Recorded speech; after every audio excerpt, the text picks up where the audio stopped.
Assalamualaikum warahmatullahi wabarakatuh. Semangat pagi semuanya. Oke, pada hari ini saya akan melanjutkan materi yang telah lalu tentang penulisan rancangan penelitian di bagian judul dan latar belakang. Baik, pada kesempatan kali ini saya akan menjelaskan bagaimana cara menuliskan kutipan dan daftar pustaka. Seperti yang saya katakan bahwa penelitian ini tidak akan pernah lepas dari kutipan dan daftar pustaka, karena penulisan dalam karya ilmiah akan selalu berhubungan dengan teori-teori yang sudah ada, atau kalau enggak penelitian-penelitian yang sudah lalu, seperti itu. Baik, mari kita coba lihat penelitian ini, cara penulisan kutipan ini yang saya ambil dari angka penyusunan skripsi pada tahun 2012 lalu, saat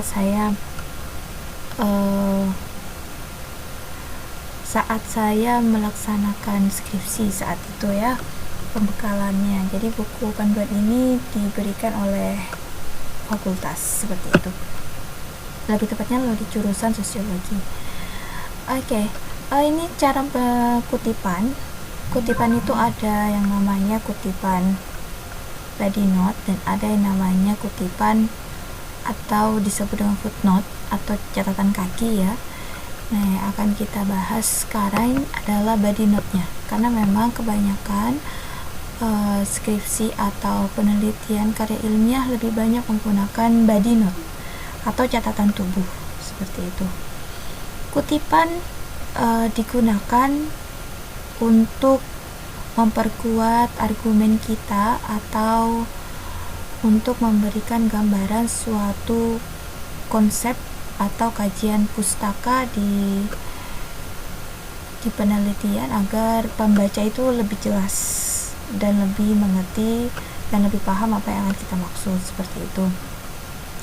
Maka agar kita tidak dikatakan sebagai plagiator atau dalam aktivitasnya plagiasi, kita maka membutuhkan cantuman sumber. Nah, cantuman sumber ini ada tata cara penulisannya seperti ini. Yang pertama, kutipan ini sering disebut kutipan dalam teks atau catatan perut yang hanya memberikan penanda sederhana, nama pengarang dan tahun. Nah, ini yang paling sederhana, biasanya ada nama pengarang, tahun. Ada juga yang menggunakan nama pengarang, tahun, -2 halaman, seperti itu ya. Penulisan ini sebenarnya berkembang, tapi kita gunakan yang banyak digunakan oleh orang lain, seperti ini. Nah, biasanya nama pengarang yang digunakan itu adalah nama belakangnya ya, nama belakangnya, jadi tidak nama depannya, seperti itu. Lalu yang selanjutnya kita ke penulisan. Selanjutnya kita coba ke penulisan kutipannya, contohnya seperti ini. Nah, gini. Perkembangan teknologi informasi merupakan pola interaksi dan kehidupan sosial manusia, seolah-olah hidup di dunia yang datar. Itu menurut Friedman. Pada tahun penulisnya adalah, pengarangnya adalah Friedman, yang ditulis pada tahun 1998 di halaman 5, seperti itu bacanya. Atau dunia yang dilipat, ini menurut Phil Yang pada tahun 2004 halaman 3, seperti itu. Lalu kutipan ini ada kutipan yang panjang gitu ya, yang lebih dari, biasanya kutipan panjang itu lebih dari 3 baris gitu. Biasanya ditulis dengan huruf lebih kecil, spasinya tunggal. Kalau ini tadi ada spasi sekitar 1,5 ya, 1,5 spasi tunggal, dan marginnya menjorok ke dalam, kanan kirinya menjorok. Seperti itu bisa kita lihat. Coba kita lihat ya, kita draw pakai warna merah dulu. Nah, ini ini menjorok ke dalam, dan ini juga menjorok, jadi tidak selurus dengan yang di sini, seperti itu. Oke. Nah, ini kutipan itu ada kutipan langsung dan kutipan tidak langsung gitu ya. Kalau kutipan langsung itu biasanya sama persis kata-kata yang digunakan dengan penulisnya. Tapi kalau kutipan tidak langsung biasanya dituliskan kembali atau dibahasakan kembali oleh pengarang, tapi tetap oleh peneliti, lalu dicantumkan idenya dari siapa gitu. Seperti itu. Nah, ini contoh yang kedua. Michel Foucault, lalu dalam kurung tahun pengarangnya gitu ya, memberikan gambaran yang sangat menarik tentang kebijakan mengurus kegilaan dalam masyarakat Eropa abad pertengahan, di mana politik kegilaan sangat erat kaitannya dengan proyek modernitas Barat hingga masa sekarang. Dikutip dari Sunardi. Nah, artinya penulis ini menggunakan hasil karya dari Sunardi, tapi yang dipakai adalah idenya Michel Foucault ya, di dalam bukunya Sunardi pada tahun 1996. Jadi Sunardi ngutip lagi dari Michel Foucault, lalu pada penulis ini menggunakan Michel Foucault di bukunya Sunardi, seperti itu. Nih ada catatan juga, mengutip di internet. Cara penulisan catatan tubuh tetap sama dengan mengutip dari buku maupun jurnal, menggunakan nama penulis dan tahun diupload pertama kali. Di setiap sumber internet yang valid selalu tercantum nama penulis dan tahun diunggah di website, biasanya berada di setelah judul atau di bagian paling akhir, seperti itu. Nah, ini apapun kutipan yang ada di catatan tubuh kita gitu ya, di catatan tubuh penulisan kita, nah itu semua tercantum di daftar pustaka. Jadi contohnya tadi kita menggunakan Pilyang, bukunya Pilyang pada tahun 2004 di halaman 3, maka Pilyang harus muncul di daftar pustaka. Seperti itu pun seperti yang tadi Hendras Tomo ya. Hendras Tomo ini pada tahun dikarangnya 2008 buku karangannya, dan di halaman 212 ini pun harus muncul di daftar pustaka. Nah, bagaimana penulisan daftar pustaka? Seperti ini. Ini adalah format penulisan daftar pustaka, buku yang ditulis oleh satu pengarang, nama belakang pengarang sama inisial, jadi dibalik ya. Jadi contohnya kalau misalnya Wahida Inayatul Laili, maka Inayatul Laili, Wahida, seperti itu. Lalu ada tahun terbitnya dipisah oleh titik, tiap ini ya, dipisah oleh titik. Judul buku titik 2, dan ada termasuk subjudulnya, dan biasanya miringkan ya, ditulis miring, lalu kota tempat terbitnya titik 2, lalu penerbitnya siapa, seperti itu. Contohnya Sunardi, ST ini bukan ini ya, bukan gelar, jadi tidak dimasukkan gelar di dalam penulisan daftar pustaka. ST ini nama inisialnya saja, atau kamu boleh menuliskan nama lengkapnya, misalnya Sunardi Setio Adi misalnya, nggak masalah, seperti itu. Pada tahun karangannya, ini bukunya, ini judul bukunya, dan ini tempat penerbitannya, tempat terbitnya, dan ini penerbitnya Pustaka Pelajar pun sama. Jadi kamu boleh menggunakan inisial, saya Wahida Inayatul Laili, Inayatul, W gitu, nggak apa-apa, seperti itu. Lalu ada, baik, kita lanjutkan di bagian sini. Yang kedua, ada buku yang disunting atau diedit oleh satu atau lebih pengarang, yaitu buku-buku editoran gitu ya, yang sudah diedit, dan biasanya juga ada penerjemah gitu. Nah, biasanya ada nama belakang pengarangnya inisial nama pengarang asli ya yang digunakan, lalu tulisannya editor atau kalau misalnya banyak ada S-nya belakangnya. Diberi tahun terbit bukunya, tahun berapa, tahun terbit buku yang sudah editor ya, editingnya ya, lalu judul bukunya, lalu kota tempat terbit dan terbitnya di mana. Seperti itu. Lalu bab dari suntingan buku, ada nama pengarang, ada inisialnya, tahun terbit, judulnya, dalam nama belakang editornya siapa, seperti biasa dibalik lagi, lalu editornya siapa, judulnya apa, dan kota terbitnya di mana. Contohnya ini Herianto A, Kiblat dan Beban Biologis Ilmu Sosial Indonesia dalam, nah seperti ini. Jadi dari buku yang dibukukan kembali seperti itu. Nah biasanya menggunakan ini. Lalu dan biasanya yang paling banyak juga menggunakan jurnal ilmiah ya. Jurnal ilmiah ini formatnya ada nama belakang pengarang seperti biasa, lalu ada inisial, boleh menggunakan namanya, tahun terbit, tahun terbit, lalu judul artikelnya, nama jurnal ilmiahnya dimiringkan, bukan garis miring tapi dimiringkan, lalu volume keberapa, edisi keberapa, lalu halaman berapa. Ini contohnya Irfani, ini penulis et al. Tahun 2013.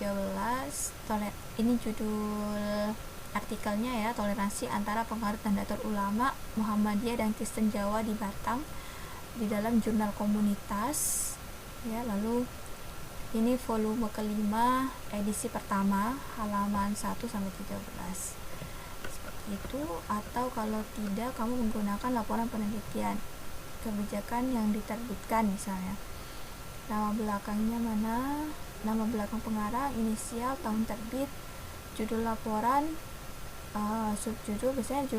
Biasanya laporan penelitian ini digunakan ketika kita ada seminar gitu ya, seminar penelitian dari seorang penulis seperti itu. Terus kota terbitnya dan penerbitnya di mana, atau kalau enggak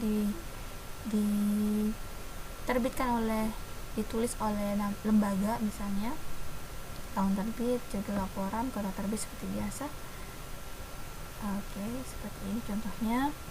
Lalu ada juga yang skripsi, tesis atau disertasi yang tidak diterbitkan, ada nama belakang pengarang seperti biasa, inisial, tahun terbit, judul skripsinya apa, subjudulnya apa, lalu dikasih keterangan strata studinya, misalnya skripsi S1 gitu ya, dan ada keterangan tidak diterbitkan, lalu universitasnya dari mana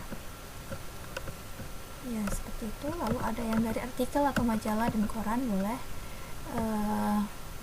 Biasanya kita butuh ini di latar belakang gitu ya, sebagai pemuat kasus misalnya, boleh ambil dari artikel atau majalah, koran ya, majalah atau koran.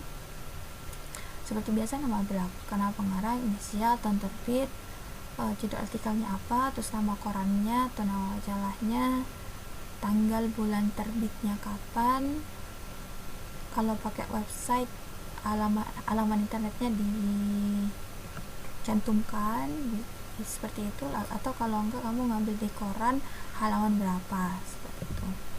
Pun kalau situs internet seperti ini juga, nama belakang seperti biasa, penting ya, nama pengarang itu seperti biasa dibalik, nama belakang pengarang, lalu inisial, tahun penulisannya, judul tulisannya, terus tersedia di alamat URL-nya di mana, lalu kamu akses website itu pada tanggal dan tahun berapa, tanggal, bulan, dan tahun berapa, seperti itu. Oke.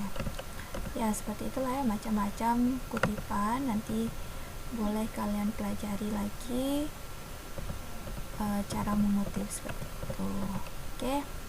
Dan ini salah satu contoh dari skripsi Bu Wahidah gitu ya. Kebetulan Bu Wahidah mengambil penelitian tentang kearifan lokal Kasupasir, Desa Lagung Timur, Kecamatan Batang-Batang, Sumeneb, Madura, seperti itu. Nah, kearifan lokal yang Ibu ambil. Nah, ini contoh latar belakangnya ya. Ibu langsung ulas di latar belakang. Ingat-ingat judulnya tentang kearifan lokal, Kasur Pasir, Desa Lekung Timur, Kecamatan Batang-Batang, Sumeneb, Madura. Oke, kita lihat langsung ke pendahuluan bab 1, pendahuluan di latar belakang. Nah, jadi untuk di latar belakang Ibu memberikan gambaran tentang menariknya budaya Indonesia, yaitu salah satunya ada kasur pasir. Jadi seperti yang Ibu katakan bahwa latar belakang kalau nggak isinya tentang sesuatu yang menarik, kalau tidak ada masalah berarti di sana, dan itu harus dikuatkan dengan data atau kalau nggak teori yang sudah ada, seperti itu. Gambarannya garis besar saja. Nah, di sini Ibu memulai ide dengan kalimat Indonesia ya, suku bangsa. Ibu membahas tentang Indonesia dulu untuk menarik tentang kearifan lokalnya. Ibu menarik kalimat dulu, menarik wacana dulu dari bangsa Indonesia yang Ibu ngambil dari bukunya Soemarjan. Sebenarnya dalam bukunya Wibowo, tapi Ibu mengambil kalimat Soemarjan, Indonesia adalah seperti itu. Nah, ini Ibu lalu seperti ini ya, tadi yang Ibu katakan bahwa kalau kita mengutip dengan lebih dari 3 baris, biasanya kalau ini spasinya 1,5 atau 2 gitu, ini dijadikan spasinya satu spasi saja dan menjorok ya, dan menjorok ke dalam. Ini coba kita, dan menjorok ke dalam, tidak satu garis lurus dengan yang lainnya, jadi menjorok ke dalam. Ini kanan kirinya menjorok, ini seperti ini. Nah, jadi tapi bukan berarti juga kalau latar belakang itu isinya adalah kutipan-kutipan semua, tidak, tapi nanti kita simpulkan sendiri bahwa ini nanti ada simpulan dari Wahida. Budaya merupakan identitas bagi suatu kelompok. Ini berdasarkan pendapat para ahli yang ada di atas, seperti itu.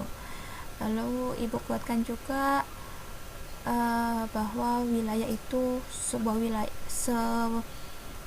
setiap wilayah itu memiliki karakteristik atau ciri khas wilayahnya masing-masing, yang Ibu ngambil dari bukunya Raho, kutipannya dari Sujono Sukanto juga, yang itu adalah idenya Glukon, bahwa tentang teorinya tentang culture universal gitu ya, bahwa ada elemen-elemen yang membuat unik setiap wilayah, yaitu ada 7 elemen budaya itu. Nah, akhirnya Ibu tarik dari suku bangsa tadi, Ibu tarik ke tentang karakteristik wilayah, lalu baru Ibu menyinggung tentang kearifan lokalnya, dan kearifan lokal budaya, tentang keragaman budaya Indonesia, seperti itu ya. Lalu terus Ibu mengatakan bahwa penting untuk mempertahankan budayanya, kemudian itu yang akan Ibu ambil gitu ya, pentingnya untuk mempertahankan budaya Indonesia ini gitu ya. Lalu karena penting, maka yang Ibu pertanyakan nanti adalah bagaimana dia bertahan di era modernitas ini. Nah, itu yang akan Ibu jadikan rumusan masalah nanti, tapi Ibu munculkan dulu di bagian latar belakang ini, seperti itu ya. Ibu ingin tuntut di latar belakang ini adalah bagaimana kearifan lokal itu tetap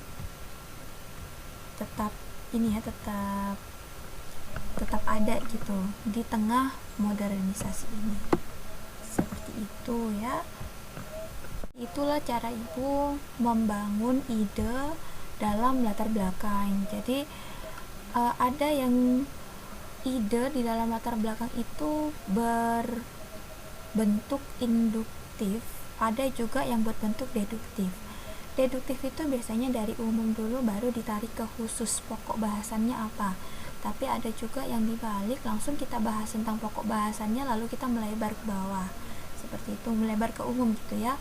Nah, kalau ibu menggunakan cara deduktif yang umum dulu, baru ibu kerucutkan ke bawah bahwa ibu akan membahas tentang kearifan lokalnya, seperti itu. Nah, nanti di akhir baru ibu tutup dengan seperti yang dijelaskan di atas dengan kalimat penutup seperti ini. Seperti yang dijelaskan di atas, mereka sudah mengenal kasur busa atau kasur kapuk, namun tetap mempertahankan kasur pasirnya. Ini masalah ya. Ibu kembalikan lagi, ibu pertegas lagi, ini sebuah masalah yang ada di latar belakang. Nah, seiring dengan berkembang organisasi dan globalisasi, mereka harus terus mencari cara untuk melestarikan pemahaman tersebut kepada generasi-generasi berikutnya. Namun, saat ini organisasi terus memberikan inovasi di dalam kehidupan manusia. Lalu ibu tutup dengan pengembangan kearifan lokal desa Kampung Pasir Lekung. Nah, ibu tegaskan kembali judul ibu di dalam penutup, di kalimat penutup ini. Ini identifikasi masalahnya, batasan masalahnya, lalu makanya muncullah 2 rumusan masalah. Yang ingin ibu ungkapkan deskripsi itu adalah upaya masyarakat Lekung Timur mempertahankan kasur pasir sebagai budaya lokal ya, karena memang ibu akan menggunakan budaya ini bukan budaya materialnya tapi non materialnya yang berkembang karena arus globalisasi. Lalu bagaimana kesadaran masyarakat Lekung Timur mempertahankan kasur pasir itu gitu ya, yang sudah ibu tadi jelaskan di bagian latar belakang ya. Seperti itulah contoh-contohnya. Kurang lebihnya mohon maaf. Nanti kalau ada yang mau ditanyakan lagi bisa kita diskusikan kembali di WhatsApp group, atau kalau nggak kalian silakan tinggalkan pertanyaan di kolom komentar dan siapa tahu bisa ibu jawab di video selanjutnya.